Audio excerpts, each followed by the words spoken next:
प्यारे बच्चों, आज कक्षा 12 भौतिक विज्ञान के अंतर्गत हम लोग अगले चैप्टर प्रिज्म का अध्ययन करेंगे।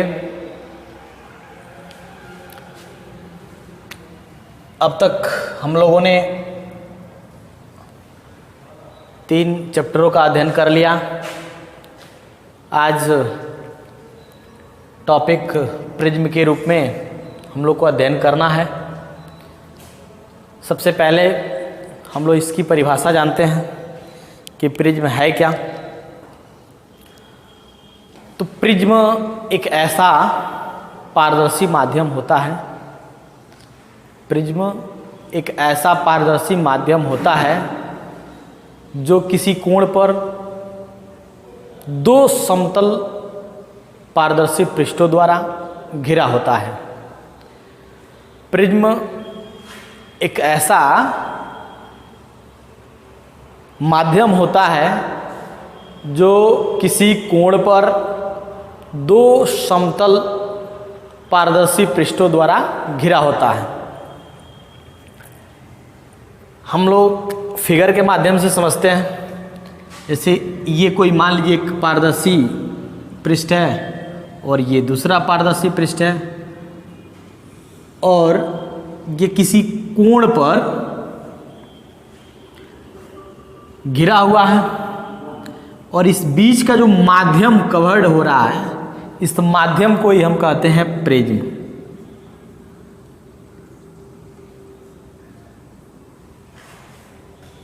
ये जो पारदर्शी पृष्ठ है इसे हम अपवर्तक पृष्ठ कहते हैं।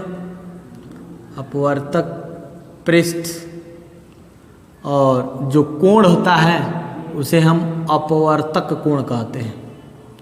अपवर्तक कोण कहते हैं। प्रिज्म में मुख्य रूप से 2 पृष्ठ हैं और दोनों ही पारदर्शी पृष्ठ हैं और यह एक समांग माध्यम होता है। समांग माध्यम कौन से पृष्ठों के द्वारा घिरा हो सकता है? जैसे मान लीजिए कि आपका कांच हो गया। अब हम प्रिज्म के द्वारा अपवर्तन कैसे होता है इसके बारे में जानते हैं कि प्रिज्म के द्वारा अपवर्तन किस प्रकार होता है। यानी कि प्रिज्म द्वारा अपवर्तन।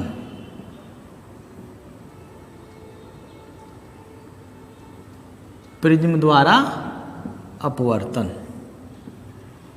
ध्यान देंगे कि जब कोई प्रकाश की किरण, जिसे हम श्वेत प्रकाश की किरण कहते हैं,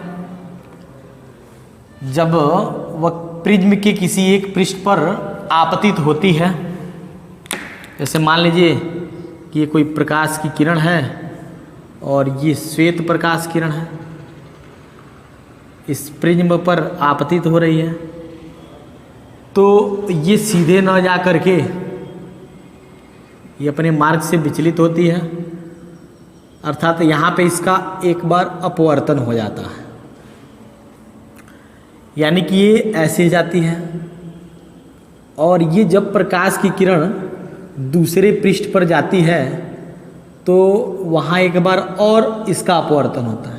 यानी कि ड्यूल रिफ्रैक्शन की घटना को पालन करते हुए बाहर की ओर निकल जाती है और जब प्रकाश की किरण आपतित होती है तो उसको हम आपतित किरण कहते हैं। आती है तो उसको हम आपतित किरण कहते हैं। आपतित किरण। और जब प्रकाश की किरण प्रिज्म से होकर बाहर निकलती है तो उस किरण को हम निर्गत किरण कहते हैं। निर्गत किरण कहते हैं। अगर हम यहाँ पे एक लंब खींचें तो आपतित किरण और अभिलंब के बीच जो कोण बनता है उसको हम आपतन कोण कहते हैं। इसे आई से प्रदर्शित करते हैं। और ये किरण इस पृष्ठ के लिए निर्गत किरण है, और ये अभिलंब है, इसके बीच जो कोण बनेगा उसको हम अपवर्तन कोण कहते हैं। अब हम एक पृष्ठ ये है जिस पर एक लंब हम और डाल दें, तो ये आपका अगर एक लंब है तो हम देख क्या रहे हैं कि ये किरण, अब आपतित किरण, यहाँ पे जो कोण बनेगा उसको हम आपतन कोण कहेंगे। इसको हम आई डैश के द्वारा प्रदर्शित करेंगे, आई डैश। और इसके अंदर का जो ये कोण बना हुआ है इसे हम अपवर्तन कोण, इसे हम आर डैश से प्रदर्शित करेंगे। तो हम लोगों ने देखा कि प्रिज्म के द्वारा ये अपवर्तन कैसे हो रहा है। प्रिज्म के द्वारा अपवर्तन जब होता है तो ध्यान देंगे कि जब कोई प्रकाश की किरण किसी प्रिज्म से होकर जाती है, जैसे ये कोई श्वेत प्रकाश की किरण है, श्वेत प्रकाश किरण जब किसी प्रिज्म से होकर जाती है तो जब वो बाहर निर्गत होती है तो वो 7 रंग की किरणों में विभक्त हो जाती है, 7 रंग की किरणों में विभक्त हो जाती है। 1 2 3 4 5 6 7 रंग की किरणों में विभक्त हो जाती है। और इस घटना को हम वर्ण विक्षेपण की घटना कहते हैं। तो अगले नंबर का टॉपिक हम लोग का हो जाएगा वर्ण विक्षेपण क्या है। वर्ण विक्षेपण, जब कोई श्वेत प्रकाश की किरण किसी प्रिज्म से होकर जाती है और यदि वह 7 रंग की किरणों में विभक्त हो जाती है तो प्रकाश की इस घटना को हम वर्ण विक्षेपण की घटना कहते हैं। और उन रंगों का जो क्रम होता है उसे हम वर्ण क्रम कहते हैं। उन रंगों का जो क्रम होता है उसे हम कहते हैं वर्ण क्रम। और जो वर्ण क्रम होते हैं वो इस प्रकार है नीचे से, VIBGYOR, इसे हम विबजियोर कहते हैं। अब V क्या है? V फॉर वायलेट, वायलेट मतलब होता है बैगनी। I फॉर इंडिको, इंडिको मतलब होता है जामुनी। B फॉर ब्लू, ब्लू मतलब होगा नीला। G फॉर ग्रीन, ग्रीन मतलब होगा हरा। Y फॉर येलो, येलो मतलब होता है पीला। और O फॉर ऑरेंज, ऑरेंज का मतलब होता है नारंगी। और R फॉर रेड, रेड का मतलब होता है लाल। अर्थात जब कोई प्रकाश की किरण किसी प्रिज्म से होकर जाती है, और वो कौन सी प्रकाश की किरण होनी चाहिए? तो श्वेत प्रकाश की किरण। जब कोई श्वेत प्रकाश की किरण किसी प्रिज्म से होकर जाती है तो वह प्रिज्म से जब निर्गत होती है तो वह 7 रंग की किरणों में विभक्त हो जाती है। और प्रकाश की इस घटना को हम वर्ण विक्षेपण की घटना कहते हैं। और उन 7 रंगों का जो क्रम होता है उसे हम वर्ण क्रम कहते हैं, वर्ण क्रम कहते हैं। और वर्ण क्रम जो होता है वो नीचे से विबजियोर होता है, यानी कि VIBGYOR, अर्थात बैगनी, जामुनी, नीला, हरा, पीला, नारंगी, लाल, अर्थात बैजानी पिनाला भी हम इसे कह सकते हैं। अब इससे आधारित एक घटना होती है जिससे आप भली भांति परिचित होंगे। उस घटना को हम कहते हैं रेनबो, यानी कि इंद्रधनुष। इंद्रधनुष यानी कि आसमान में रंगों की पट्टियाँ जब दिखाई देती है, जिसे हम रेनबो कहते हैं, इंद्रधनुष कहते हैं, तो ये रेनबो इंद्रधनुष कैसे बनता है ध्यान देंगे। रेनबो इंद्रधनुष जिसे बोड़ो भी कहा जाता है, ये आसमान में पट्टियों के समान दिखाई देती है और वो पट्टियाँ कई रंग की होती हैं। ये कैसे बनता है, तो बारिश होने के पश्चात या बारिश होने से पहले आसमान से कुछ बारिश की बूंदें टपकती रहती हैं और टपकती हुई जो बूंदें होती हैं वो लगभग ऐसे शेप धारण कर लेती हैं, ऐसे नीचे मोटा हो जाता है और ऊपर पतला हो जाता है और यह एक प्रिज्म की भांति व्यवहार करने लगती है। और जब हम नीचे से आसमान की तरफ देखते हैं तो हमारी आँख से निकलने वाली जो किरणें होती हैं, उन टपकती हुई बूंदें जो कि प्रिज्म के भांति व्यवहार कर रही हैं, उनसे हो करके जब निकलती है तो वह 7 रंग की पट्टियों में बट जाती है, जिससे हमें आसमान में इंद्रधनुष दिखाई देते हैं। और जो आपका बादल होता है वो पर्दे का काम करता है और उस पर 7 रंग की पट्टियाँ दिखाई देती हैं। तो कुछ का अनुभूति हमें हो पाता है, कुछ की अनुभूति नहीं कर पाते हैं। तो आसमान में इंद्रधनुष का दिखाई देना ये वर्णक्रम या वर्ण विक्षेपण की घटना को प्रदर्शित करता है। अब हम अगले नंबर पे चलते हैं, एक टॉपिक से विचलन कोण क्या है। विचलन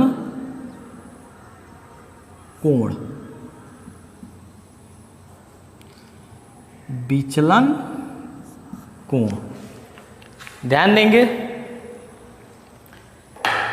जैसे मान लीजिए कि कोई प्रिज्म है और कोई श्वेत प्रकाश की किरण इससे होकर जा रही है, और जब कोई श्वेत प्रकाश की किरण किसी प्रिज्म से होकर जाती है तो वो अपवर्तन के पश्चात इस प्रकार जाती है, ऐसे। तो ये आपतित किरण है, आपतित किरण, और ये आपका निर्गत किरण है, निर्गत किरण। आपतित किरण और निर्गत किरण के बीच बने कोण को हम कहते हैं विचलन कोण। जैसे इस आपतित किरण को हम आगे की ओर बढ़ा दें और निर्गत किरण को हम पीछे बढ़ा दें ऐसे, और आपतित किरण और निर्गत किरण के बीच जो एंगल बनता है, जो कोण बनता है, उसी को ही हम कहते हैं विचलन कोण। तो विचलन कोण क्या है, आपने समझा कि आपतित किरण और निर्गत किरण के बीच बने कोण को हम विचलन कोण कहते हैं। अब हम ये भी जानते हैं कि जो प्रकाश की किरण है जब किसी प्रिज्म से होकर के निर्गत होती है, तो जब निर्गत होती है तो 7 किरणों में विभक्त हो जाती है। अर्थात जो 7 रंग की किरण है, जैसे बैंगनी से लेकर और लाल तक की जो किरणें हैं, सभी किरणों के विचलन कोण अलग अलग होते हैं। जैसे सबसे नीचे आपका वायलेट हो जाएगा, बैंगनी हो जाएगा, और एक किरण जैसे मान लीजिए ऐसे हो गई, जो सबसे ऊपर है ये आपका रेड हो गया, ये रेड। इसको हम अगर पीछे बढ़ाएं तो ये आपका किरण यहाँ आ गई। जैसे मान लीजिए कि हम इसको डेल्टा से प्रदर्शित करते हैं, तो इसको हम डेल वी अगर कर दें, और ये जो रेड के लिए है इसको अगर हम पीछे की ओर बढ़ाएं तो ये आपका क्या होगा, डेल आर होगा। और दोनों में हम कंपैरिजन कर पा रहे हैं कि जो डेल भी का मान है वो अधिक है, अधिक, और डेल आर की जो वैल्यू है वो कम है। अर्थात जो 7 रंग की किरणें होती हैं उनमें बैंगनी रंग की किरण के लिए विचलन कोण का मान सबसे अधिक होता है, और लाल रंग की किरण के लिए विचलन कोण का मान सबसे कम होता है। और जैसे नीचे से अगर हम ऊपर की ओर बढ़ते हैं, VIBGYOR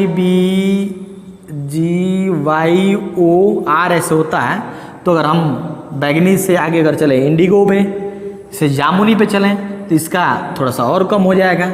ऐसे अगर हम ब्लू की ओर चलें तो इससे और कम हो जाएगा। ऐसे ऐसे चलते चलते अगर लाल पे जाए तो सबसे कम हो जाता है।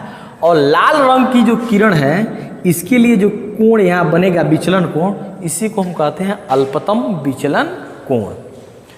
यानी कि अल्पतम विचलन कोण का मतलब जो सबसे कम विचलन कोण बना हुआ है उसी को ही हम कहेंगे अल्पतम विचलन कोण।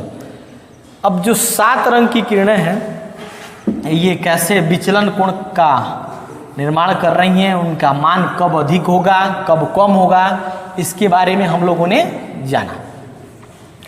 अब हम प्रिज्म के लिए एक फार्मूला प्रूफ करना चाहते हैं। तो प्रिज्म का जो फार्मूला होगा वो कैसे प्रूफ होगा? प्रिज्म के अपवर्तनांक के लिए जो फार्मूला होता है, तो प्रिज्म के अपवर्तनांक का फार्मूला प्रूफ करने के लिए यानी कि अगला जो टॉपिक होगा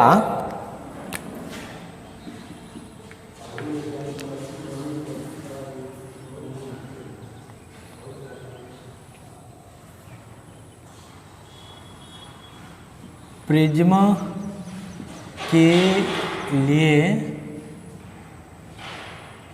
सूत्र। हम प्रिज्म के लिए फार्मूला प्राप्त करते हैं। हम मान लेते हैं कि कोई एक प्रिज्म जिसका अपवर्तक कोण A है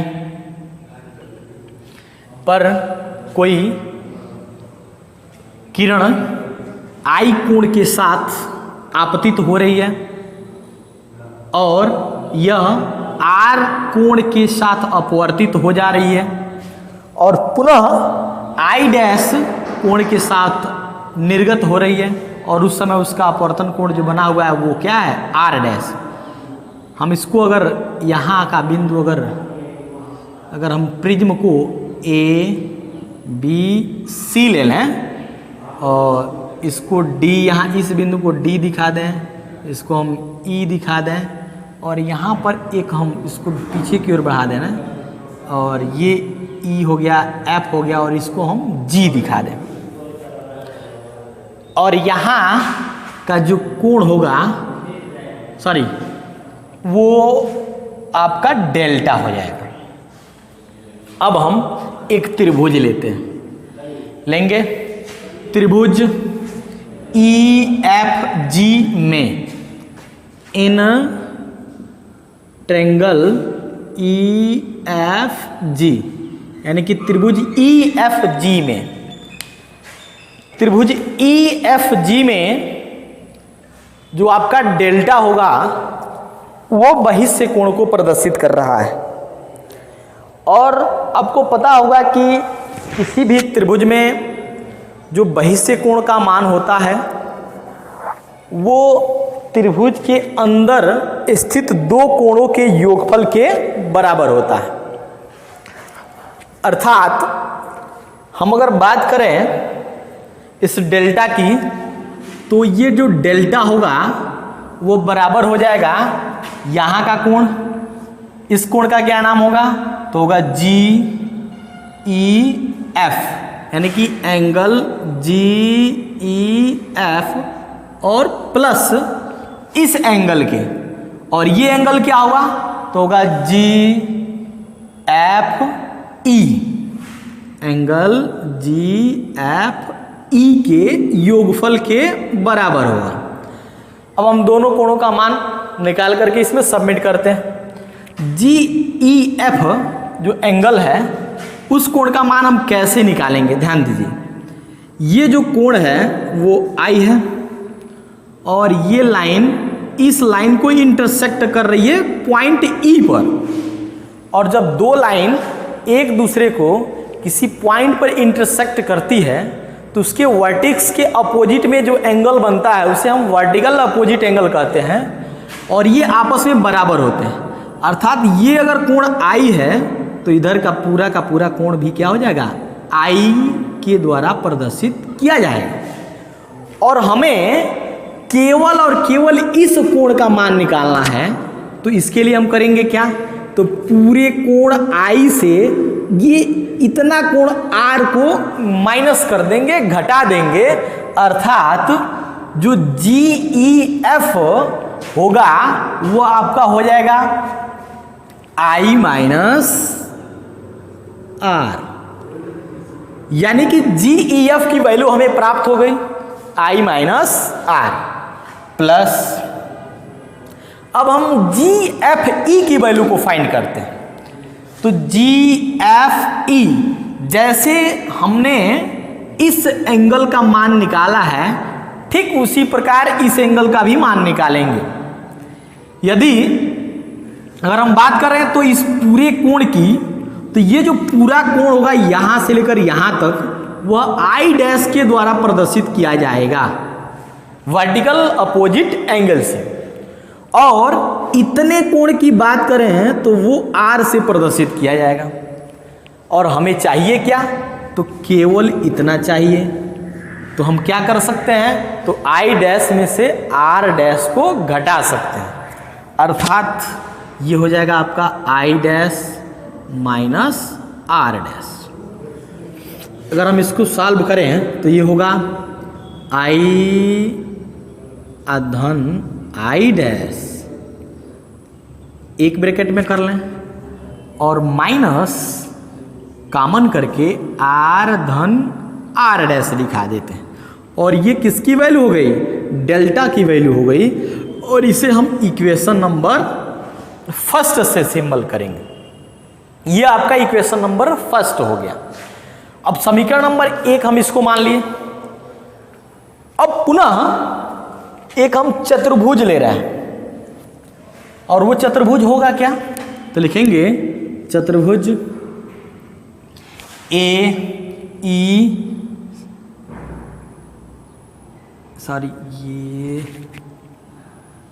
इसको E डैश कर दीजिए, और ये आपका F होगा। चतुर्भुज E डैश F में आपको पता होगा कि किसी चतुर्भुज के 4 कोण होते हैं।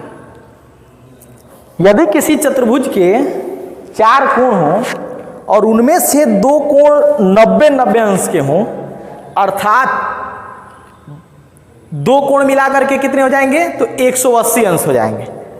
तो किसी चतुर्भुज के अगर यदि 2 कोण का योगफल अगर 180 अंश हो गया, तो बाकी जो 2 कोण बचे होंगे उनके योगफल भी 180 अंश के बराबर होंगे।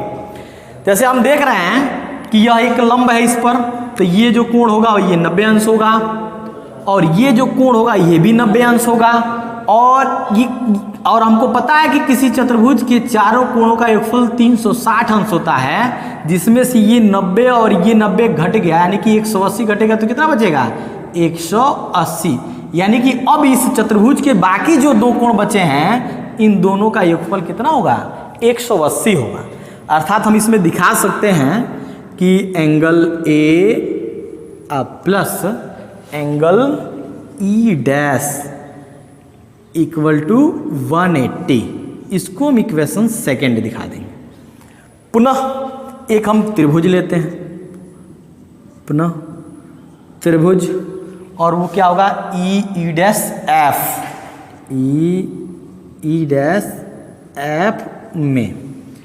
और आपको पता होगा कि किसी त्रिभुज के तीनों अंतःकोणों का योगफल 180 अंश होता है, अर्थात इस त्रिभुज के 3 कोण R डैश और E डैश तीनों का योगफल 180 अंश के बराबर होगा। अर्थात हम यहाँ दिखाएंगे कि R यानी कि R plus R dash plus angle E dash equal to 180, ये इक्वेशन नंबर आपका हो जाएगा 3rd।